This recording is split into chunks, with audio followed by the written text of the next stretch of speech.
Amen. So, magandang umaga sa bawat isa. Patuloy po namin kayong inanayahan ang buong mundo, ang buong bansa sa gawain ng God's Church. Thank you, and to God be the glory sapagkat patuloy na ang Diyos ay nangunguna sa atin. Amen?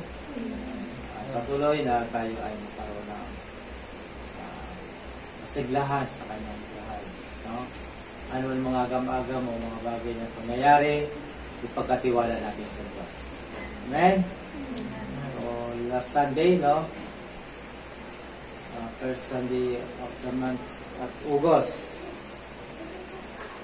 ay ang ating itinalakay ay patungkol sa Fruit of Spirit, gentleness, o kahinahunan.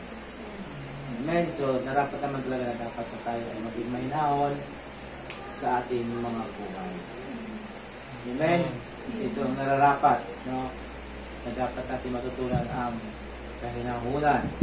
So, yun ang ating pinag-aralan ng nakaraan. Fruit of Spirit, gentleness, or kahinahunan. Amen? So, masalamat kami sa mga umuopen nito ng gawain ito sa Gospel Church.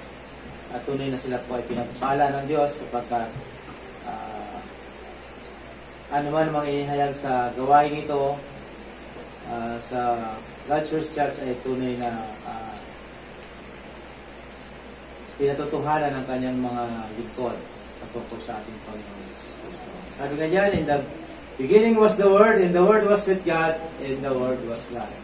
So pasimula pa naroon ang salita at kasama ng Diyos ang salita at ang salita ay Diyos. Amen? Amen. Ngayon sa ating pag-aaralan sa umagang ito ay the fruit of the Spirit, self-control, or pagpipigil sa sarili.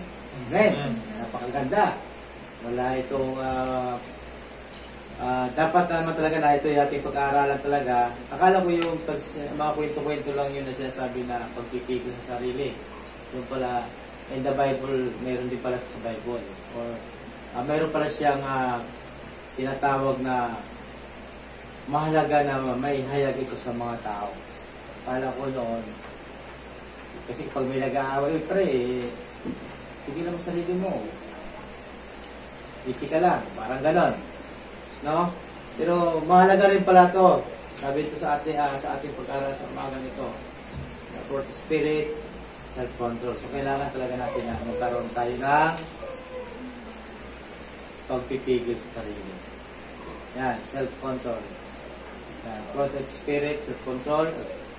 So, tunay na kapag ang tao mayroong pagpipigil sa sarili, ito ay kanyang mapagtatagumpayan. Ano man mga bagay na dumarating sa buhay, ito ay kanyang pagtatagumpayan. Kaya kailangan mayroon tayong self-control. Ito yung pinakamahalaga sa bawat isa. Hindi lang ito sa sarili mo, maging sa kapwa mo or sa buong mundo, kailangan mayroon kang self-control. Control or pagpipigil sa sarili. Amen? Amen. So, sige, tuloy natin. Yan. Yan. Bakit ang pangwakas na bunga ng Espiritu pagpipigil sa sarili ay napakalaga sa pamahalaan ng ating mga kapasya, lalo na may kaugnayan sa pagpapakita ng ibang bunga. So, ang self-control po hindi naman po talaga ito isang kahulugan lang na kumbaga kung halimbawa mayroon kang sabi mong pagalit, hindi po, marami pong ibig sabihin ng self-control. Ito ay dumarating sa buhay natin, no? Kung sana ay minsan ang tao ay hindi na pipigilan ng sarili, pero kailangan ito ay mapigilan natin. Tulad na lamang ng batang ito. Yan. Ang batang ito ay malibas sa bata, wala pa siyang alam kung saan ay tinatawag na nagwawala siya sa sarili niya. Yan. Kaya, yan, umiiyak, yan. Tapos, naghahagi siya ng, yan natin, naghahagis siya ng mga laruan. Yan. At yung nga, hindi niya nakuha ang isang bagay. So, kumbaga, kung pag-aaralan mo is nasa bata lamang pala ito dapat. Kasi tayo bilang mga may edad na dapat alam na natin itong ganitong buhay o itong gawain sa ating sarili. So, higit sa lahat, kailangan mayroon po tayong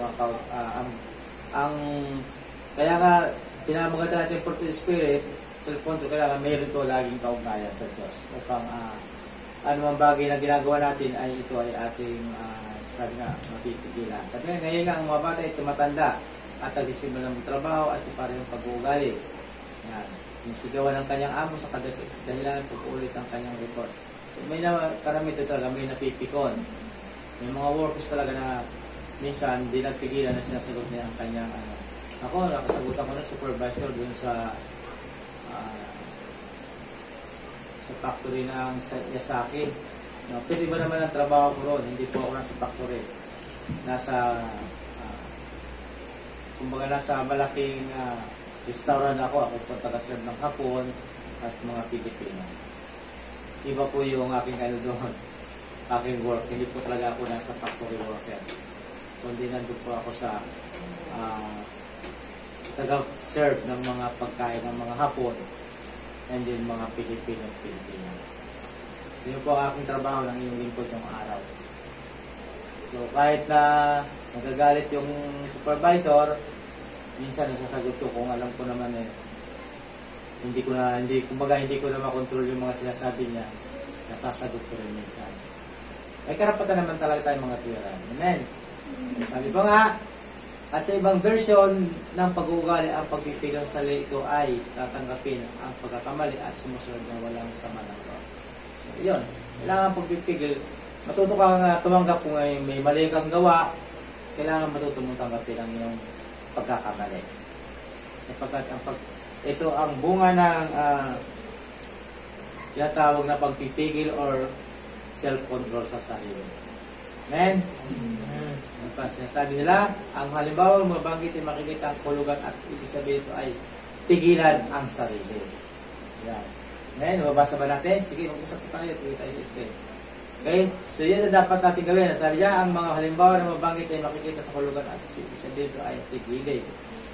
Ang pagtigilan ang sarili. Amen? Kasi kung wala kang pagpipigil sa sarili mo, kalambuso ang abot mo. Bakit may mga dahilan bakit may mga napapunta sa may mga prison dahil doon sa kanilang hindi pagpipigil sa sarili. Bakit madalas mayroon ipag-away, kaguluhan, patayan, paggagawa ng hindi nararapat sa harapan ng Diyos. So, ano ba yun? Yung mga galit, puot, yan, inggit, yan, pagsisilos, so dapat iwasan natin yan bilang mga isang Kristiyano. No? Yan, yung mga nag-hold up, no? Yung mga nagkikidnap, nangangarnap, yun yung mga taong tinatawag na walang pagpipigil sa sarili. Walang self-control. Kasi mari ang namumungan to o namumuna sa kanila ay ang diablo. Okay. Sa mga Kristiyano, gayon pa man, ang pagpipigil sa kanila ay hindi lamang tungkol sa ugali. Ibig sabihin, kung sinabi ko marami ibig sabihin ng self-control. Ano ito? Ito ay patungkol sa pagpipigil sa sarili. Yan, labagin ang batas ng Diyos. Yan. Kasama na dito na nawawala ang galit. Okay, ano pa? Sa 2 Corinthians chapter 10 verse 5, isinulat ni Pastor Pablo sa 2 Corinthians chapter 10 verse 5, ano sabi? Verse 5, ginapin namin ang lahat ng mga matataas laban sa kalaman ng tungkol sa Diyos at binibihag namin ang lahat ng isipan upang matutong sumunod kay Kristo. So sabi, ginagapi nila o sinusuway nila yung patungkol sa mga nagmamataas laban sa kalaman ng Diyos. So ang sabi niya, sa baba, binibihag namin ang lahat ng isipan upang matutong sumunod kay Kristo. So ganun pala yung pananampalataya. Bilang mga lingkod o tayo bilang mga leaders ng gawain ito, kailangan pala natin ito na ang kanilang yung mga pagtatanggil nila na parang ayaw nila sa matuto ng pagsunod kay Kristo, kailangan pa natin ito na mabihag ang kanilang mga kaisipan. Ang kanilang heart, yung mga pananampalataya, katulad sila sa itaas, ginagapin namin lahat ng mga magmamataas laban sa kalaman tungkol sa Diyos. So, yung mga tao kasi na masyadong nagmamarunong sa sarili, akala niya tama. Pero sabi ni Pablo, ginagapi namin ang lahat ng mga mataas laban sa kalaman tungkol sa Diyos. No? Kasi may mga tao na minsan kadalasan pala na akala mo ang gagaling. No, minsan sa YouTube, napapanood sa YouTube, pero minsan kung inaano to, pumapasok sa akin ang totoong history about Word of God.